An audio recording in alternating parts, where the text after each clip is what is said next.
C'est comme ça l'islam est venu en Afrique de l'Ouest. Là, ils ont choisi 5 familles. Les Touré, les Cissé, les Djané, les Brété, les Silla. Ces gens-là ont été choisis pour que les gens les soutiennent. Tous ceux qui refusaient de suivre ces gens-là ont été exclus, soit esclavagisés, soit considérés comme d'autres. C'est les forcerons-là qui fabriquaient nos propres armements. On fondait nous-mêmes les pierres pour extraire le fer. Le fer comme nous voulons. Ils sont venus mettre tout ça dans l'eau.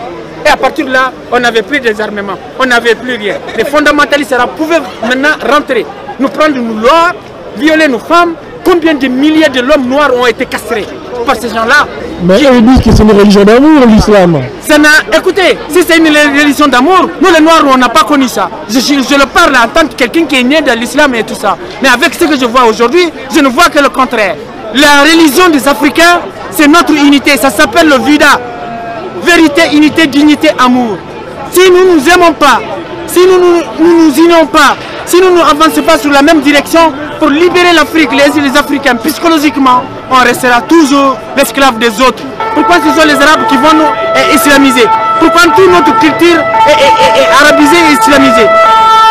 Si vous partez aujourd'hui en Afrique, vous ne trouvez rien de culture africaine. Vous ne trouvez rien. Tout est arabisé ou occidentalisé. Pour être considéré comme quelqu'un de respectable, dans les pays musulmans africains aujourd'hui, il faut laisser les barbes. C'est la wahhabisation, les femmes noires voilées.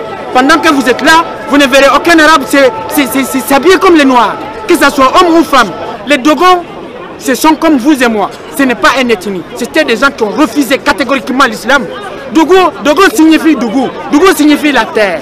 En fait, ces gens, c'est la seule communauté qui reste parmi les noirs qui ne sont ni islamisés ni christianisés, qui sont basés sur leur culture. Si les religions pouvaient construire un continent, l'Afrique serait le continent le plus développé au monde. Mais on prend chaque année des milliards de noirs prennent des milliards de footballeurs, de stars pour aller à la Mecque.